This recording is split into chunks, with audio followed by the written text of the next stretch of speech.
자, 그러면 오늘 말씀을 선포하도록 하겠습니다.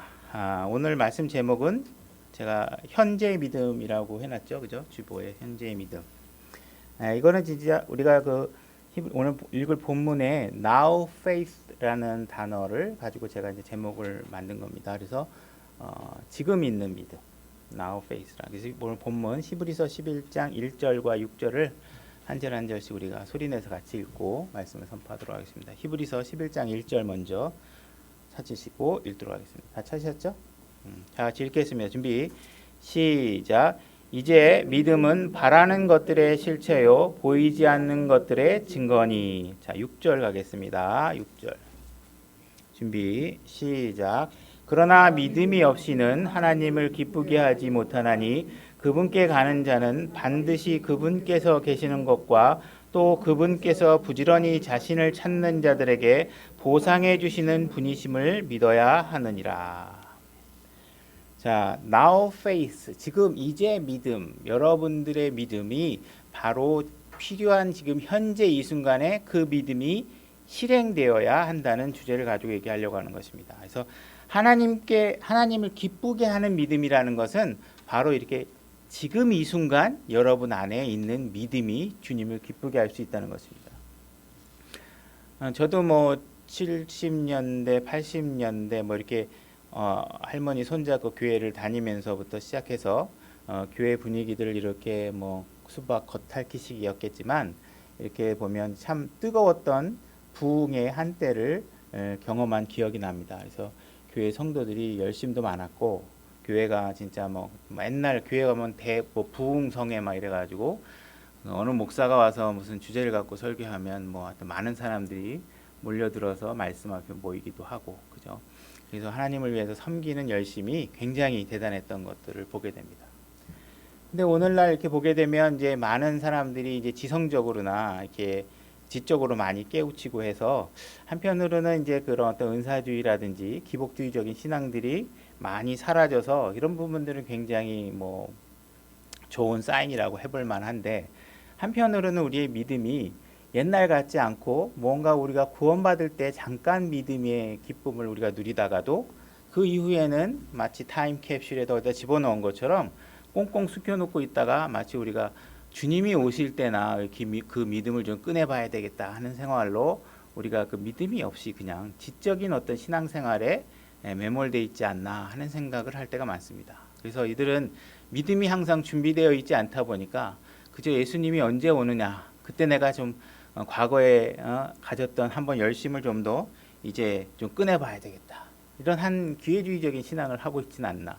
우리는 주님이 언제 오든지 어때 무슨 일이 벌어지든지 항상 주님께서 우리에게 요구하고 있는 믿음을 내 삶에서 내 안에서 붙잡고 있는지 실행하고 있는지 돌아보는 시간이 되었으면 좋겠습니다. 우리가 대부분 나는 과거에는 잘 살았어. 과거에는 뭐 했어. 우리 믿음 생활도 그런 식으로 얘기하는 분들이 있을 수 있습니다. 그래서 내가 1년 전에 굉장히 믿음이 좋았는데 주님을 처음 믿었을 때는 믿음이 좋았는데 어저께만 해도 내가 믿음이 좋았는데 하는 이야기를 하는 사람들이 있습니다.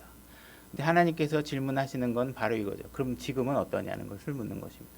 지금 이 순간 여러분들이 그 믿음을 유지하고 있고 항상 그 믿음의 크기가 더욱더 커질 수 있도록 더욱더 하나님 앞에 하나님을 기뻐하는 방향으로 더욱더 발전하고 있고 그런 식으로 우리가 믿음을 유지하고 갈고 닦고 훈련하고 실행하고 있는지 그걸 묻는다면 과연 여러분의 대답이 yes 하고 대답할 수 있는지 되돌아봐야 한다는 것입니다. 우리는 여러 가지의 믿음을 갖고 있습니다.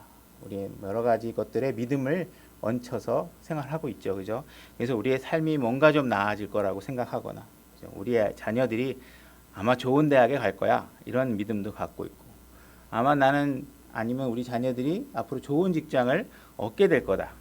이런 생각도 갖고 있고 또 우리의 마음속에 우리는 언젠가는 주님께서 우리를 부르시면 하늘나라에 갈 거야.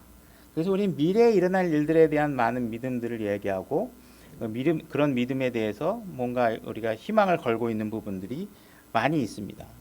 근데 오늘 주제에 맞춰서 우리가 생각하고 해야 될 것은 뭐냐면 바로 지금 우리에게는 그러한 믿음보다는 지금 우리의 삶에서 바로 적용할 수 있는 그 현재의 믿음, 우리가 본문에서 읽었던 now, 지금 이 시점에 faith, 그 믿음이 필요하다는 것입니다.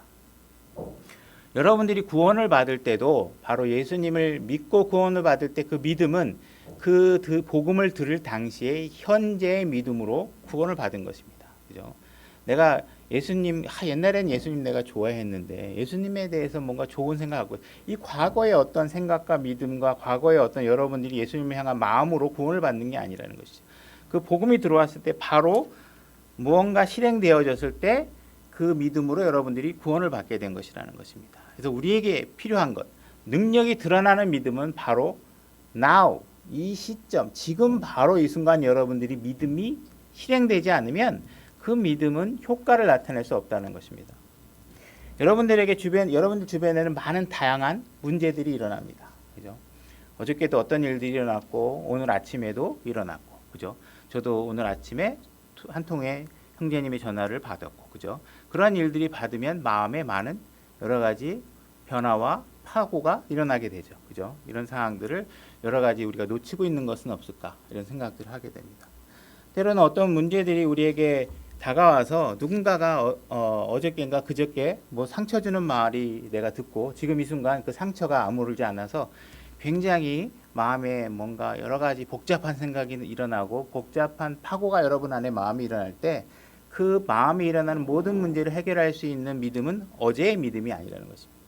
그 문제를 느끼고 있는 당시 그 순간에 여러분들의 믿음이 그 문제를 해결할 수 있도록 드러나야 된다는 것입니다.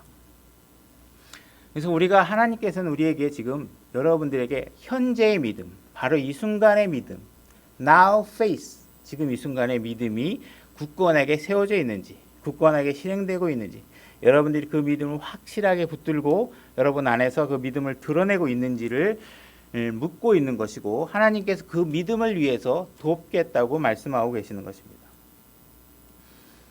우리는 이제 어떤 사건들이 일어나면 우리가 학교에서 배우듯이 육하 원칙에 따라 많은 일들을 질문을 하게 됩니다. 그죠? 왜, 언제, 어디서, 누가 무엇을 어떻게 이런 질문들을 하죠. 그래서 우리 구약의 선지서들을 보게 되면 선지자들이 많은 이런 질문을 하나님께 묻습니다. 도대체 왜 나에게 이런 악을 보게 하십니까? 왜 지금 이런 이 땅에 이런 불법이 성행하게 하십니까? 왜 나에게 이런 문제를 주십니까? 나에게 왜 이런 고통을 주십니까? 이런 문제들을 가지고 이런 육하 원칙에 따라 하나님께 질문하는 장면들을 많이 보게 됩니다. 오늘 그 중에 특히 하박국 같은 경우에도 하나님께 왜 이 땅에 이렇게 불의와 폭력이 난무하게 하시고 이런 일들을 내가 보게 하십니까? 하는 질문을 하게 됩니다. 하박국은 이런 질문을 하지만 결국은 하박국은 이 질문의 답을 얻지 못합니다. 그가 얻은 질문에 대한 답은 그저 이 모든 일의 주권자가 하나님이시고 주님이시라는 사실만을 알게 되고 그것으로 그는 다시 기쁨을 회복하게 됩니다. 하박국서 2장 13절로 가보겠습니다. 제가 읽겠습니다. 2장 13절. 보라, 이 백성이 바로 그 불 속에서 수고하며 그 백성이 바로 그 헛된 것으로 인하여 지치게 되리니 그것이 만군의 주에게서 나오지 아니하였느냐. 이렇게 얘기합니다. 결국은 지금 일어나고 있는 많은 이해할 수 없는 일들이 주님에게로부터 나오고 있다는 사실만을 고백할 뿐입니다. 그 위에 이 문제에 관한 어떤 해답도 얻지 못합니다. 우리가 1장 2절로 가보겠습니다. 하박국 1장 2절. 하박국으로 가서 1장 2절로 가서 그럼 하박국이 앞으로 어떤 질문을 했는지 첫 부분의 것만 한번 살펴보도록 하겠습니다. 제가 읽겠습니다. 오 주여, 내가 부르짖어도 주께서 들으려 하지 아니하시기를 어느 때까지 하시리이까? 내가 부르짖어도 안 듣는다는 것이죠. 그죠? 내가 폭력으로 말미암아 주께 외쳐도 주께서는 구원하려 하지 아니하시나이다. 어찌하여? 왜? 이런 뜻입니다. Why? 어찌하여 주께서 내게 불법을 보이시며 나로 하여금 학대를 보게 하시나이까? 노략과 폭력이 내 앞에 있사오니 곧 불화와 다툼을 일으키는 것이 있나이다. 그러므로 율법이 해이해지고 판단의 공의가 전혀 앞으로 나아가지 못하나니 사악한 자가 의로운 자를 애워싸므로 부당한 판단이 나아가나이다. 그 당시에도 지금 이 하박국이 질문하는 것은 도대체 법에 의한 올바른 판단과 심판이 이루어지지 않고 있다. 백성들에게 억울한 판결을 내리고 있다. 재판하는 사람들이. 이 땅에 엄청난 폭력이 일어나고 있다. 그죠? 오늘날에도 우리가 판사의 판단을 존중하죠. 이것은 인간이 내리는 판단이 지고지순한 선이기 때문에 이게 아니라 사회의 안정성을 위해서 어쩔 수 없이 우리 판사의 판단을 존중하지만 그런 인간의 판단들은 잘못된 경우가 많이 있는 것입니다. 이 당시에는 더 했다는 것입니다. 그래서 이런 판단을 보고 우리가 굉장히 억울하다. 이런 문제가 왜 방치하고 계시느냐. 오늘날에도 이런 법의 심판대 앞에서 자기가 억울하게 당하는 사람들이 있겠죠. 이런 사람들이 하나님께 묻는 것입니다. 그래서 어찌하여 이런 일이 벌어지느냐. 왜 이 땅에 더군다나 그런 불법 부당한 판결도 있지만 왜 이렇게 폭력이 난무하냐. 이런 것들을 묻고 있는데 하나님께서 이 하박국에 대한 질문에 대한 답을 전혀 주시지 않습니다. 1장에도 2장에도 하나님께서는 전혀 답을 주지 않는다는 것입니다. 단지 우리가 앞에서 봤듯이 이 모든 문제의 주권이 하나님께 있다. 그러니 우리가 그분을 신뢰함으로 인해서 이 문제가 주님의 선한 뜻 가운데서 모든 결말이 어떻게 날 건지는 우리 해피엔딩을 보장받고 있기 때문에 우리가 그분이 하시는 일에 부당한 일이 없고 억울하게 하시는 일이 없기 때문에 그 부분을 우리가 신뢰하고 이 문제를 받아들일 수밖에 없다라는 사실을 알게 되는 것입니다. 우리가 많은 문제에 대해서 개인적인 문제에 대해서도 왜냐고 묻지만 결국은 이런 문제를 질문을 통해서 우리가 어떤 답을 얻으면 내가 믿음이 더 좋아지고 어떤 답을 얻으면 내 믿음이 무너지고 하는 것이 아니라는 것입니다. 이 부분은 우리의 영역이 아니라는 것이죠. 그죠? 어떻게 하면 우리가 하나님이 허락하신 일이 뭐고 도대체 하나님이 허락하지 않은 일들이 뭔가 이걸 알기 위해서 하나님 도대체 이걸 하라는 얘기입니까? 말라는 얘기입니까? 도대체 하나님이 이걸 어떻게 하라는 것입니까? 뭐 등등의 이야기를 해봐야 그런 일들을 우리가 안다고 해서 우리의 믿음이 나아지지도 않을 뿐더러 그런 일들을 안다고 해서 우리가 우리 주변에 일어나고 있는 모든 문제들을 우리가 바로잡을 수 있는 그런 처지나 능력이 되지 못한다는 것이죠. 그죠? 오히려 이런 문제에 집착하게 되고 이런 질문에 우리가 시간을 낭비하다 보면 결국은 무릎에 힘만 풀리는 상황이 된다는 것입니다. 하박국도 지금 하나님께 도대체 이 이스라엘 백성이 왜 이렇게 잘못돼 가고 있냐고 질문했을 때 하나님께서 주신 답은 그의 기대와는 다릅니다. 내가 이 부당한 이스라엘 민족의 문제를 해결하기 위해서 내가 쓸 방법은 무엇이냐? 얘네들보다 더 못된 바빌론이라는 민족을 들어다가 얘네들 좀 혼 좀 낼 거야. 그죠? 이렇게 얘기하시는 거예요. 그죠? 너보다 더 불의한 자를 내가 네 방 안에다 집어넣어서 너희들이 어떤지 한번 맛을 보게 하겠다. 이런 답입니다. 사실은 이 하박국이 원하는 답은 아니었겠죠. 그죠? 분명히 이 문제를 주님의 손에서 더 악하게 되지 않고 해결하고 싶었지만 하나님은 우리의 생각과는 다르게 움직이신다는 것이죠. 그죠? 로마서 9장 20절로 가보겠습니다. 로마서 9장 20절입니다. 제가 읽겠습니다. 아니라 오 사람아 내가 누구이기에 하나님께 대꾸하느냐 지어진 것이 자기를 지은 이에게 말하기를 어찌하여 나를 이렇게 만들었소 하겠느냐. 21절 토기장이가 같은 흙덩어리 진흙으로 한 그릇을 만들어 존귀하게 이르게 하고 다른 그릇을 만들어 수치에 이르게 할 권한이 없느냐. 그죠? 하나님께서 자기의 주권을 가지고 무엇인가 하시는 일에 대해서 그 지음을 받는 사람이 도대체 왜 이렇게 하십니까? 뭐 하십니까? 이렇게 물을 권한이 우리에게 없다는 것입니다. 그죠? 우린 그렇게 물을 필요가 없다는. 하나님께서 그 부분에 관해서는 선을 긋고 있는 거예요. 묻지 마라. 그죠? 물을 필요가 없다. 오늘날에는 이상한 일들이 많이 이해할 수 없는 일들이 많이 일어나죠. 그래서 실질적으로 뭐 저도 저희 주변에도 그 마을금고에 그 이사장이 코로나에 걸렸습니다. 그죠? 근데 그 직원은 전부 다 음성 판정을 받았어요. 그죠? 그래서 이게 분명히 한 사무실에 이렇게 한 그쪽 건물 안에서 왔다 갔다 조회도 하고 결제도 받으러 왔다 갔다 하고 인사도 하고 서로 악수도 하고 이럴 텐데 그런 사람들에게 전혀 걸리지 않아요. 어떤 전염병도 그래요. 부부가 같이 한 이불을 잡고 자는데도 남자가 걸렸는데 아내는 걸리지 않습니다. 그죠? 이런 것들을 보면 우리가 이해할 수 없어요. 물론 우리의 뭐 지적 영역이 넓어지면 더 뭐 많은 것들을 알 수 있는지 모르겠지만 아무리 우리가 알려고 해도 그 영역은 아직 쥐꼬리 맡을 정도밖에 안 됩니다. 우리가 모르는 영역이 훨씬 많습니다. 그죠? 어떤 사람은 담배를 몇십 년씩 펴도 장수하시는 분들이 계세요. 전에도 저도 봤는데 뭐 100세가 넘어간 할머니인데 담배 아직까지 피시고 그러더라고요. 아주 옛날 제가 TV에 봤을 때. 요즘은 어떤지 뭐 그런 담배에 대한 이슈가 없으니까 잘 모르죠. 근데 어떤 사람들은 담배 핀 지 얼마 안 됐는데 젊은 나이에 뭐 후두암이 걸리고 뭐 폐암이 걸리고 해서 굉장히 어려운 상황에 놓여 있는 것도 보게 됩니다. 어떤 사람들은 먹는 거 보면요, 저렇게 먹으면 영양실조 걸려서 죽을 것 같은데 오히려 그런 사람들이 저같이 잘 먹는 사람보다 훨씬 장수하는 경우도 많이 보게 됩니다. 그렇죠? 우리는 이런 일들을 왜 이런 일이 벌어지지? 모르는 게 더 많다. 누가 답을 한다면 그냥 아는 척 할 뿐이지 답이 아닌 경우가 거의 99.9%입니다. 대부분 전문가가 나와서 이거는요 이래서 이렇습니다 하고 해봐야 아는 척 할 뿐일 경우가 거의 대부분입니다. 그 말이 입증되지 않습니다. 그러니까 우리는 사실 우리의 처한 상황이 왜 다른 사람하기 비해서 이런지, 그죠? 왜 저렇게 착하고 좋은 사람은 일찍 죽고 저렇게 못되고 나쁜 사람들은 어떻게 해도 다 오래 살고 뭐 이렇게 정말 잘 되는 것 같고 저 사람의 자녀는 도대체 왜 잘 되고 내 자녀는 되게 이렇게 안 되는지, 이런 질문에 여러분들이 시간을 낭비하면 여러분들이 얻을 수 있는 건 믿음의 손실밖에 없다는 것입니다. 이해할 수가 없다는 것이죠. 하나님께서는 이렇게 자기 자신을 누구로부터 판단받으실 위치에 계시지 않다는 사실을 우리가 알아야 됩니다. 하나님께서는 우리에게 왜 이런 일이 일어나는지 일일이 설명하셔야 될 입장에 있지 않으시다는 것입니다. 설명하실 필요를 느끼지 않으시고 도대체 오히려 네가 뭐길래 네가 어떤 자격으로 감히 나를 판단하려 하느냐, 그죠?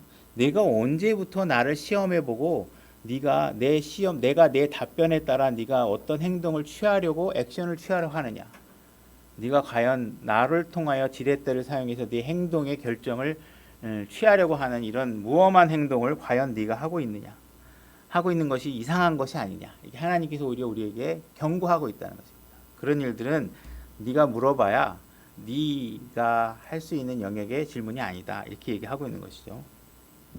만약 이런 상황들이 계속 방치되고 하나님께서 왜 이렇게 하시지? 막 이렇게 하는 태도는 무엇이냐 하면 나는 하나도 잘못한 게 없는 것 같은데 하나님 왜 도대체 나를 이런 상황에 놓는 거야? 나는 한 점 부끄러움도 없이 잘못한 게 하나도 없는데 하나님 도대체 뭐 착각하신 거 아니에요?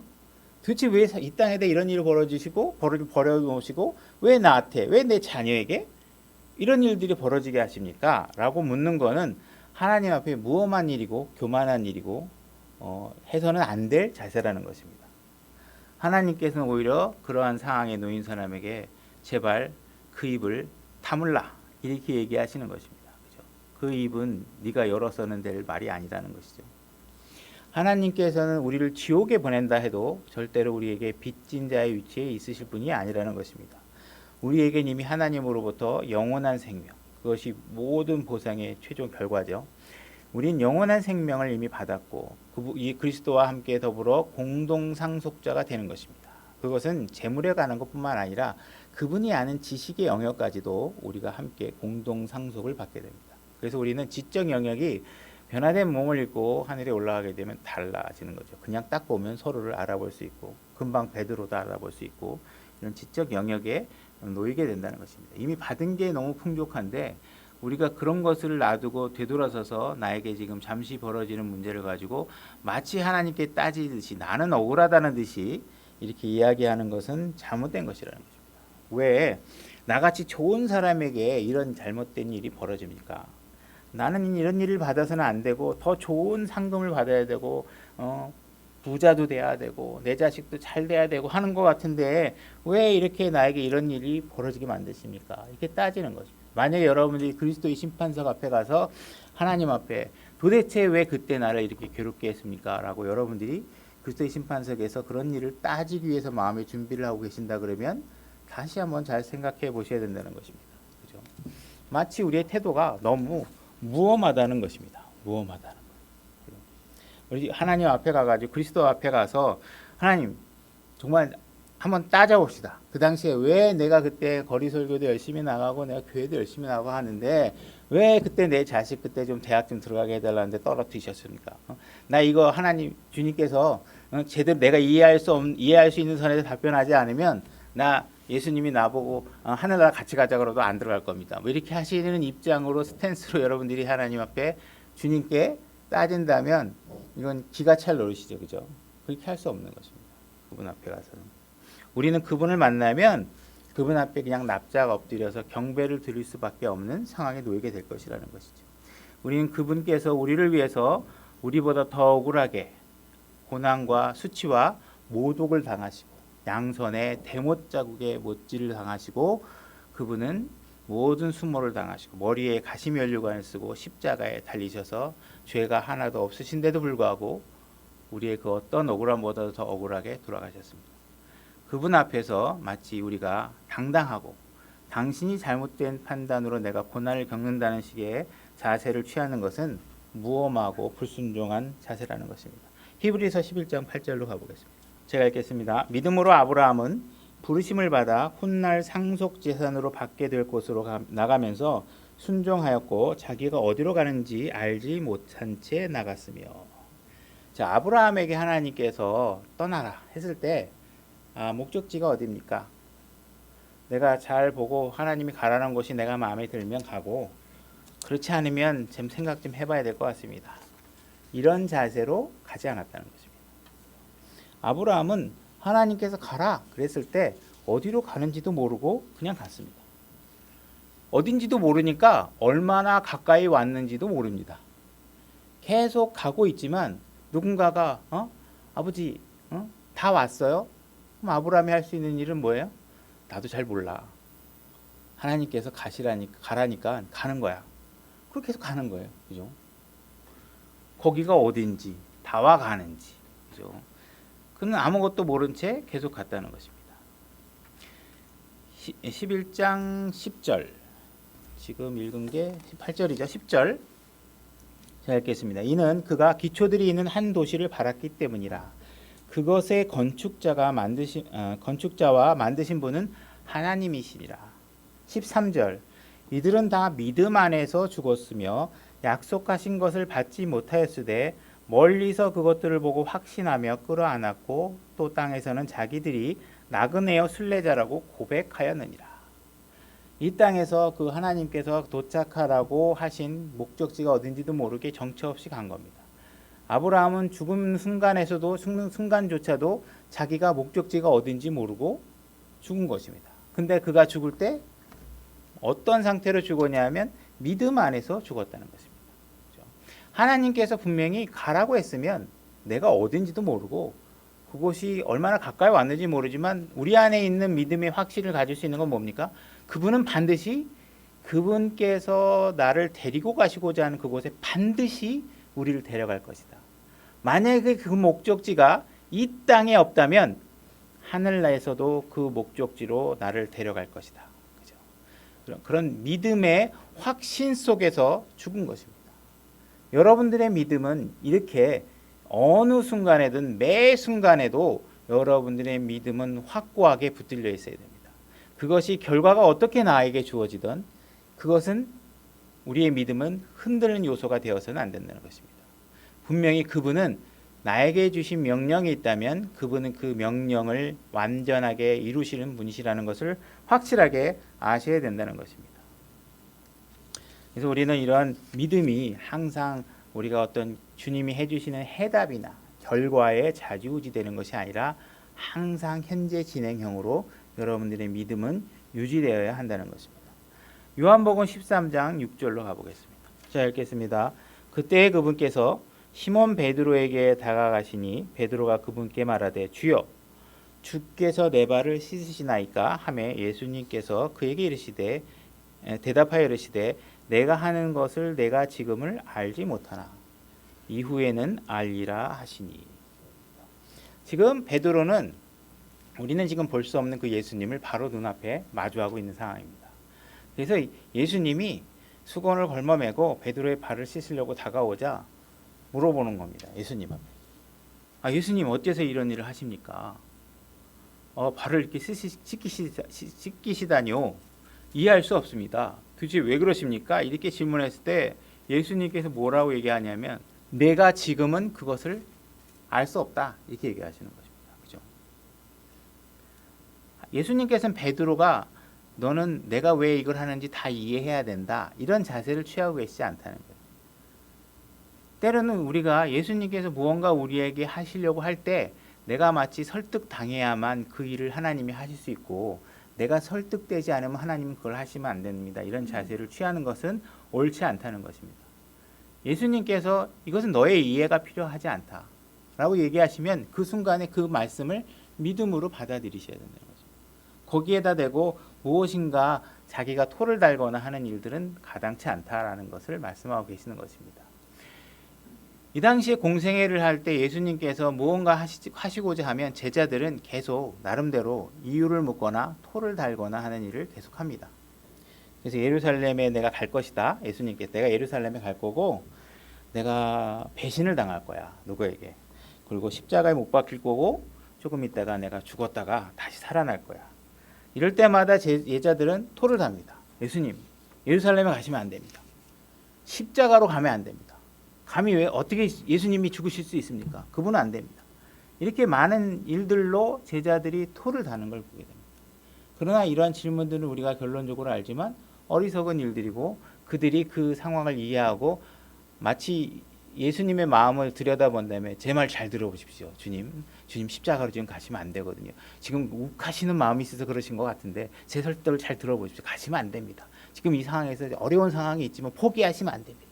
예수님께서는 분명히 이 땅의 왕으로 통치하셔야 될 분이신데 이렇게 삶을 포기하시면 됩니까?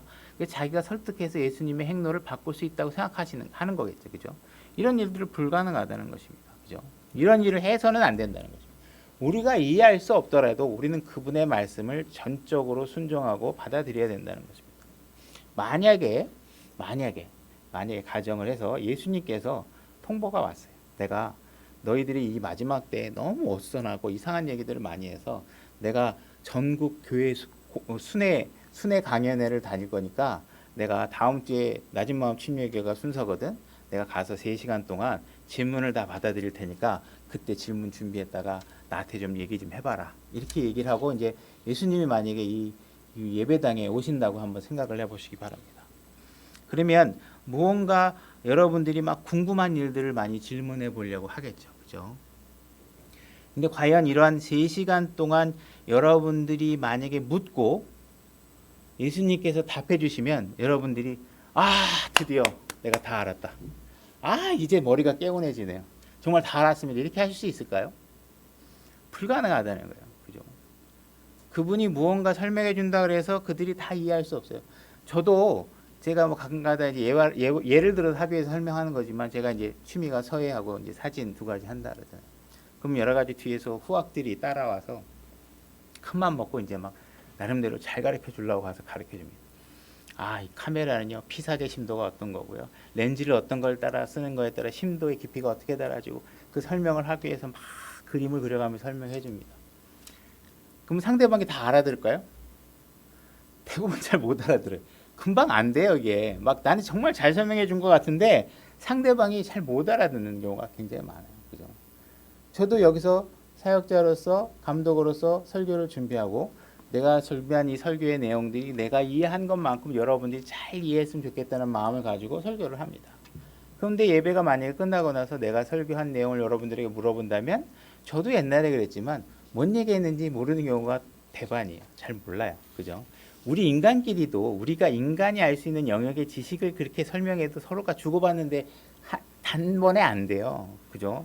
뭘 하나 설명하려면 시간이 필요하고 굉장히 많아요. 하물며 하나님께서 이 세상의 시작이시고 마지막이신 그분께서 그분이 왜 일을 하는지 이 함수의 시작이죠. 태초부터 시작됐는데 내가 왜 이렇게 하려고 하는지는 설명해 보려고 그러면 내가 옛날에 세상을 놓기 전에 모원서부터 설명을 많이 여러분들이 한다 그러면 여러분들이 이해하실 수 있으시겠어요? 그죠?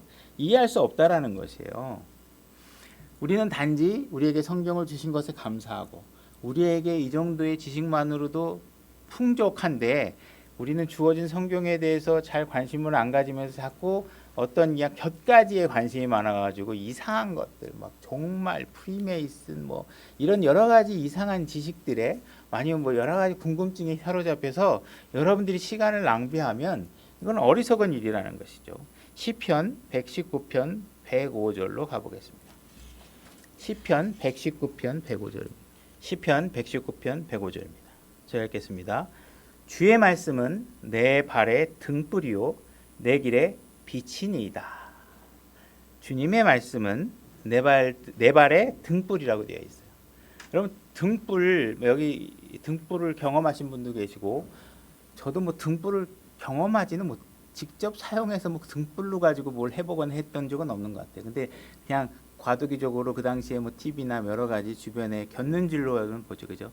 이 기름이 들어있는 등잔불 같은 경우도 우리가 뭐 촛불도 마찬가지죠. 이런 촛불이나 등잔불을 가서 딱 켜면 얼마나 많이 보입니까? 한밤중에 예를 들어서 그냥 요 정도 근처밖에 안 보이잖아요, 그죠? 여러분의 발등에다 등불을 달면 얼마나 많이 보일까요? 여러분들이 그저 몇 발짝 걸어갈 수 있는 정도의 불만을 보입니다. 그죠?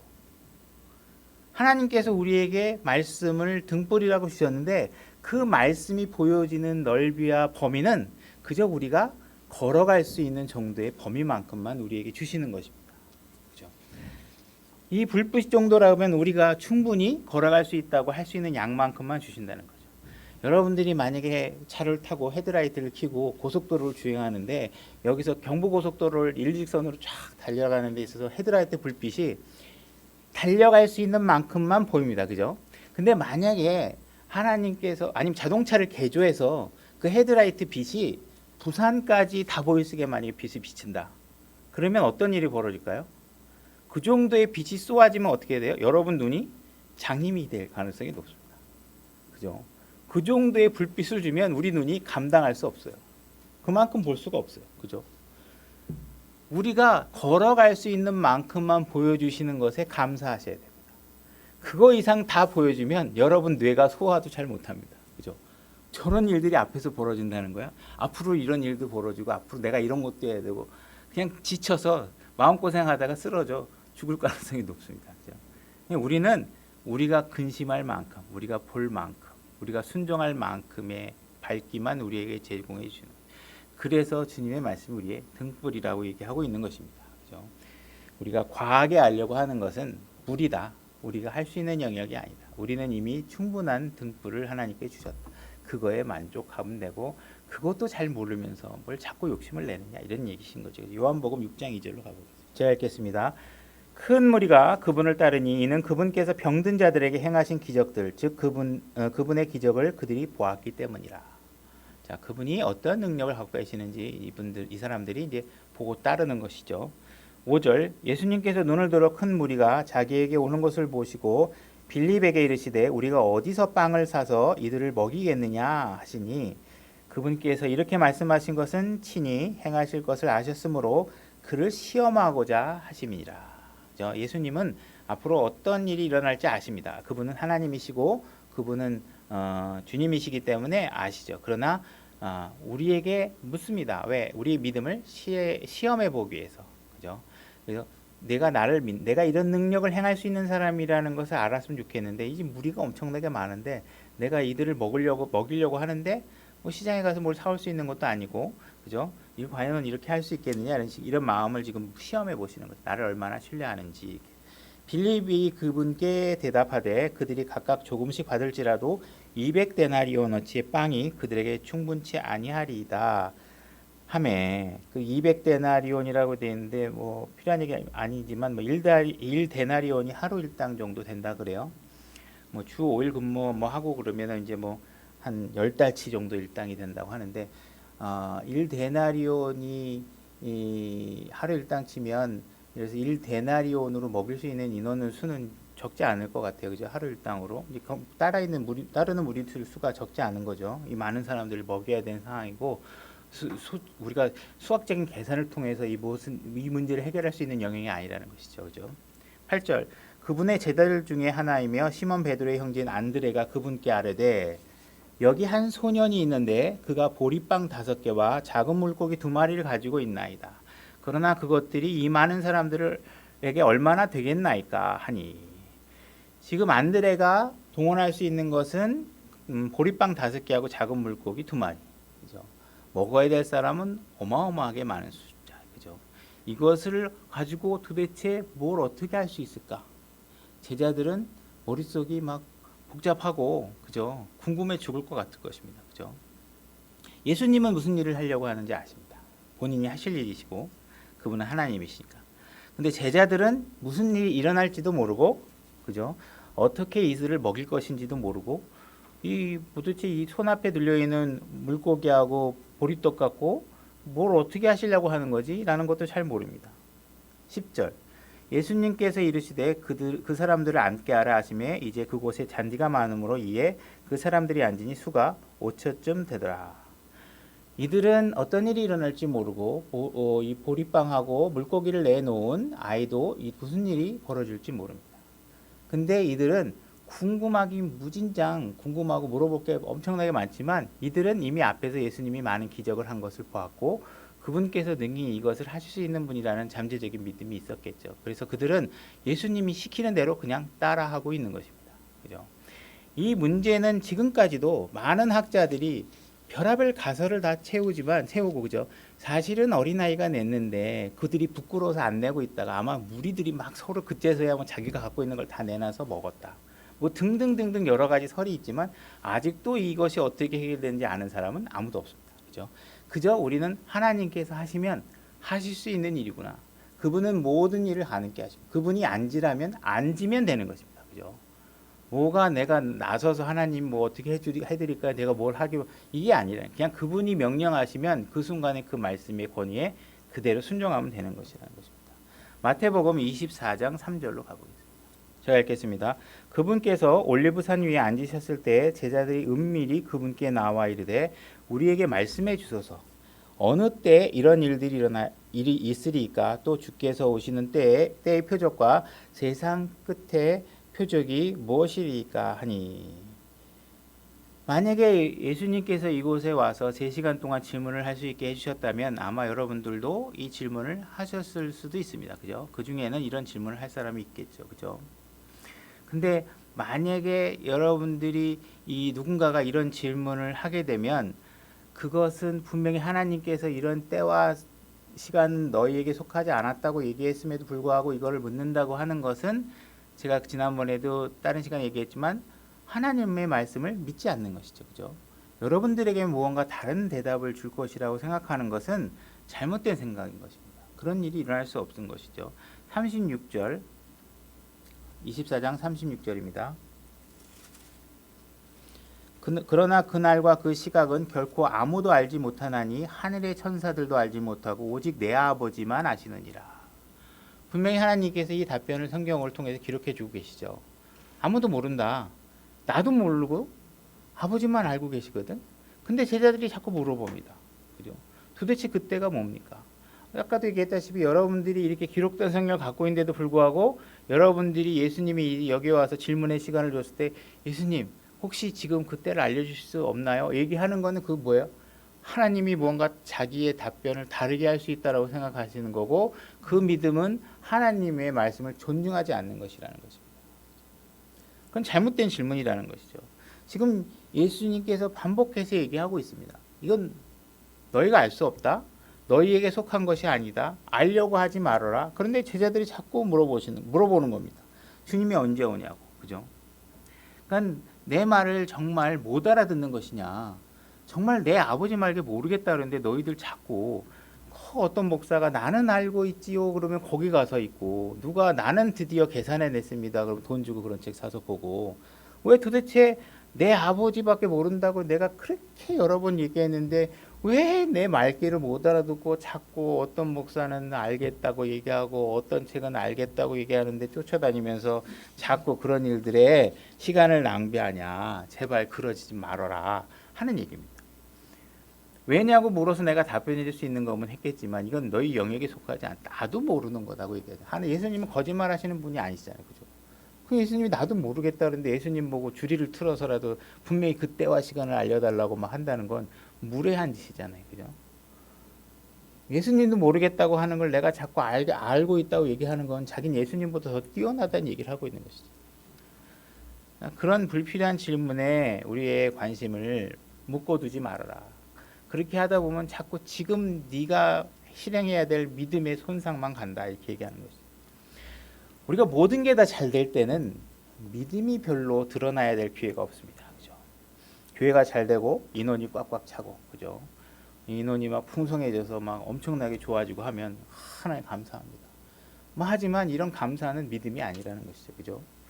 근데 뭔가 갈등이 생기고 교회에 뭔가 폭동이 일어나거나 뭔가 분열이 생기거나 내 개인적인 문제가 생겨서 우울해지거나 이러면 도대체 하나님, 도대체 나에게 이 고난과 문제를 언제까지 계속 하시겠습니까? 언제 이 문제를 끝내내 주시겠습니까? 하나님한테 물으실 거 아니에요. 그죠? 도대체 이 코로나 문제 언제까지 갈 겁니까? 하나님께서 그 해결 방안을 주시겠다고 얘기하는 겁니다. 그죠? 내가 해결해 주겠다. 그 문제 언제 끝나는지 묻지 말고 지금 이 순간 내 안에 내가 있다는 사실을 믿어라. 그죠? 지금 이 순간 내가 주는 평안을 누려라. 지금 이 순간이 내가 준 그 모든 믿음을 누리고 실행할 때다. 너 안에 있는 이미 내가 준 그 믿음이 너에게 평안을 줄 것이다. 바로 지금이다. 6개월 뒤에 모든 상황이 나아질 거라고 믿지 마라. 지금 이 순간 너에게 평안이 있다는 사실을 누려라. 그 풍요로움을 누려라. 그죠? 네 믿음이 필요한 순간은 바로 지금 이 순간이다. 이때가 나중에 이 문제가 다 해결되면 주님 열심히 믿을게요. 그때 문제 해결되면 교회 열심히 나올게요. 미래는 너도 모르고 어떤 일이 어떻게 벌어질지 아무도 모르고 언제 끝날지 누구도 모르는. 근데 지금 이 순간 내가 명령한 그 말씀에 순종하는 것은 할 수 있다. 그죠? 그 믿음을 나중으로 미루지 말고 지금 이 순간에 드러내라는 거죠. 우리가 아프지 않고 모든 게 잘 되고 만사형통되고 앉을 자리가 없을 정도로 교회가 막 풍성하게 되고 그러면 우리가 믿음을 드러낼 만한 일이 없습니다. 그죠? 모든 사람이 행복하고 할렐루야 찬양하고 감사가 넘칠 때는 믿음이 요구되지 않을 때가 많습니다. 물론 그것도 믿음이 요구됩니다. 그렇지만 그 순간에 믿음을 드러내봐야 그게 믿음인지 아닌지 알아줄 사람도 없고 잘 될 때 기분 좋아하는 건 누구나 다 알 수 있는데요. 그때는 믿음이 누가 진짜 믿음이 있는 사람인지 몰라요. 근데 상황이 어렵고 문제가 복잡해질 때 어때요? 믿음이 드러납니다. 누가 주님 앞에 남아있는지, 누가 주님 앞에 붙들려 있는지, 누가 예수님 앞에 찾아왔는지. 예수님도 기적을 베푸고 먹을 거 주고 할 때는 무리들이 막 따라다녀요. 예수님이 십자가에 딱 달리는 게 어떻게 돼요? 다 흩어져서 남아있는 사람들이 없어요. 없는 상황이 되죠. 그럼 믿음이 어떻게 돼요? 그 믿음이 성령님이 오시고 난 이후에는 여러분들이 그 믿음을 할 수 있습니다. 근데 예수님이 육신으로 와 계실 때라 성령님이 없어서 그때는 믿음을 볼 수가 없는 상황이었죠. 그런 상황들이 쉽지가 않죠. 인간의 의지로 될 수 있는 일들이 아니니까. 그러나 우리 안에는 예수 그리스도의 성령님이 계시고 우린 그 믿음을 행할 수 있습니다. 그래서 우리가 어떤 문제들이 언제 끝날지 모르지만 바로 그 문제가 왜 일어나는지, 하나님이 이 일을 어떻게 해결하시려고 하는지, 어디서 끝내려고 하시는지 알 수가 없지만 바로 그 순간에 우리가 믿음을 실행해서 그 문제 안에서 우리가 평안을 누릴 수 있다는 것입니다. 모든 일이 잘 되고 직장도 잘 되고 수입도 좋아지고 뭔가 이렇게 할 때는 막 내가 진짜 주님을 항상 사랑할 것 같고 내 믿음이 영원할 것 같고 이렇지만 교회가 막 문제가 생기고 어려움이 낼 때는 그런 감사한 마음들이 다 사라진다는 것이죠. 그때 막 주님 잘 믿을게 하는 거는 믿음이 아니에요. 그냥 감사의 마음인 거지. 그죠? 이런 것들이 아니라는 것이죠. 우리가 아브라함이 어디로 가야 할지 몰랐을 때, 그럴 때도 주님을 말씀에 명령에 붙들려 있는 그 믿음. 그죠? 하박국이 기도의 응답을 받지 못했지만 질문에 대한 답을 얻지 못했지만 주님의 말씀을 신뢰하고 이 문제의 모든 주권이 주님께 있는 분이 주님께서 통제하고 계시는구나. 이 부분의 최종 통제권자는 하나님이시구나 하는 걸 알고 이 문제는 내가 매달리고 할 것이 아니구나. 난 주님이 주신 내 분량만큼의 어떤 영역만 내가 신실하게 믿고 내 믿음을 실행하면 되겠구나. 그죠? 베드로가 예수님이 왕국을 세우실 거라고 왔는데 아니 왕국은 안 세우시고 내가 예수님이 십자가로 가려고 하니 그걸 내 이해할 수 없지만 어떻게 해요?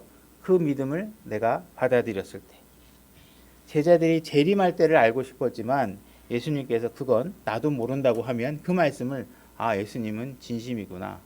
혹시 나한테만 안 알려주고 딴 사람한테 알려주려고 나한테만 모른다 그러는 건가?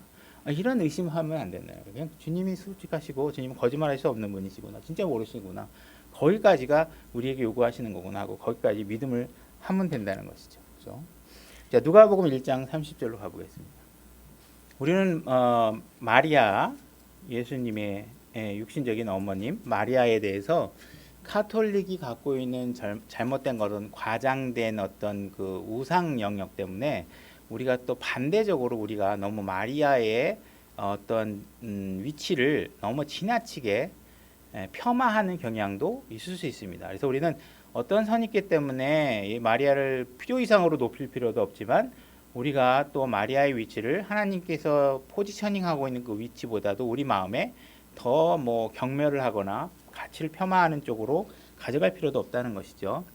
자, 1장 30절 제가 읽겠습니다. 그 천사가 그녀에게 이르되 마리아야 두려워하지 말라 내가 하나님께 호의를 입었느니라. 보라 내가 내 태에 수태하여 아들을 낳고 그의 이름을 예수라 하리라. 그가 크게 되고 가장 높으신 이 아들이라 불릴 것이요 주 하나님께서 그의 주상 다윗의 왕좌를 그에게 주시리니 그가 영원토록 야곱의 집을 통치하며 그의 왕국이 무궁하리이다 하니라. 자, 우리 마리아에 대해서 다시 한번 가치 평가를 한번 해봤으면 해요. 그래서 만약에 지금 여러분들이 마리아에 한번 입장이 되어 보자는 거죠. 우리가 뭐 남자분들은 또 칠감력이 덜하겠지만 그냥 우리가 그냥 마리아에 한번 입장이 되어져서 마리아는 이런 뭐 성경적인 교회를 다녀서 어떤 성경적인 지식을 알고 있거나 그렇지도 못해요. 그냥 그런 그 당시에 그 시대 배경을 갖고 살고 있는 상황입니다.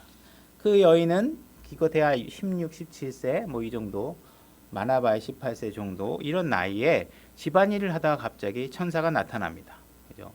이 여인은 다른 남자의 손을 잡아본 적도 없고 뭔가 다른 남자와 관계를 가진 적도 없습니다. 그래서 근데도 불구하고 이 천사가 나타나서 너에게 태어날 아이가 있다. 내가 임신을 할 것이다. 그죠?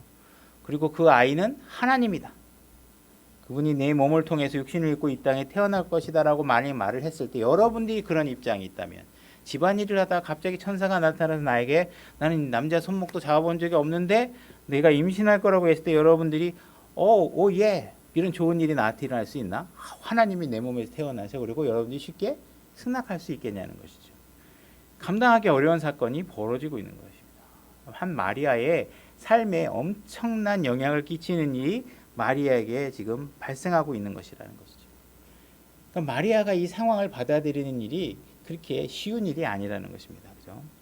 지금 마리아는 구약의 대언을 지금 듣고 있는 것이고 그분의 구약의 대언이 성취되는 길목에 아주 바로 그 길목 목퉁이에 딱 자리 잡고서 그 예수 그리스도가 이 여인의 몸을 통해서 태어나게 되는 상황이 벌어지는 것입니다. 그죠? 그리고 이 메시지가 하나님으로부터 직접 천사들을 통해서 마리아에게 전달되고 있는 것이에요. 그죠? 사람들을 통해서 전달되지 않았고 이 일은 더군다나 천사를 통해서 지금 전달되고 있는 것입니다. 1장 34절 이에 마리아가 천사에게 이르되 나는 남자를 알지 못하는데 어찌 이 일이 있으리이까 하매 어찌 why 도대체 왜 어떻게 이런 일이 일어날 수 있느냐 그죠? 이렇게 얘기를 하고 있는 것이죠. 그죠? 우리 카톨릭의 마리아 숭배 사상 때문에 거부감이 있을 수는 있겠지만 하나님께서 지금 하나님인 자신이 이 땅에 내려오는데 한 여인을 선택한 것입니다. 이 땅에 수많은 여인이 있지만 내가 한 여인을 선택하고 마리아라는 여인이 내가 그 몸을 이용해서 이 땅에 들어오기에 가장 적합한 여인이라고 선택한 것이라는 것입니다. 이 여인을 우리가 감히 그건 그냥 죄인이잖아. 그냥 여자잖아. 이렇게 폄하하기에는 그 위치나 위상이 남다르다는 부분이 분명히 있다라는 것이죠. 그는 어떠한 여자와는 다르게 하나님께서 자신이 그 여인의 몸을 통해서 나오게 합당한 여자로 선택한 것이라는 것입니다. 이 여인에 대해서 우리가 하나님께서 얼마나 그 거룩하게 생각했는지, 우리 이 땅의 어떤 여인보다도 더 특별하게 생각했는지를 생각하면 그 위치는 우리가 인정해 줘야 된다는 것입니다. 그래서 이 여인이 탐욕이 가득한 여인도 아니고, 그죠? 클럽에 가서 춤을 추는 여인도 아니고, 밖에서 술을 마시는 여인도 아닙니다. 이 남자 저 남자 쫓아다니는 여자도 아니고, 노출이 심한 옷을 입고 다니는 여자도 아니고, 그죠? 노출이 심한 옷을 입고 다니면서 다른 남자의 시선을 탐하는 여인이 아니라는 것이죠. 요즘 젊은 여자들은 굉장히 이런 상황에 놓여 있는 마리아의 삶을 보고 고리타분하게 여길 수 있을 것입니다. 그죠? 자기 표현도 할 줄 모르고 저렇게 뭐 그냥 발목까지 덧없는 치마를 입고 다니고, 뭐 예를 들어서 그 당시 시대상으로 봤을 때, 그리고 뭐 뭔가 남자도 모르고 좀 나가서 놀 줄도 좀 알아야지. 좀 이 남자 저 남자 좀 만나봐야 좋은 남자 선택해서 결혼할 수 있는 거 아니야? 뭐 이렇게 얘기하면서 한다는 거죠, 그죠? 요즘 저 여자들 입장에서 내가 뭐 노출이 좀 심한 옷을 입든 이 남자를 만나든 저 남자를 만나든 왜 딴 사람들이 참견이야? 내가 무슨 옷을 입든 상관할 필요 없잖아. 이렇게 얘기할 수 있다는 거죠. 근데 지금 이 상황을 보면 하나님께서 한 여인을 택하실 때 하나님은 그 여인이 어떠한 생활을 하는지, 어떤 옷을 입고 다니는지 하나님은 상관하신다는 것입니다. 여러분들이 진짜로 주 안에서 평안을 누리고 싶다면 하나님 말씀에 순종하셔야 된다는 것입니다.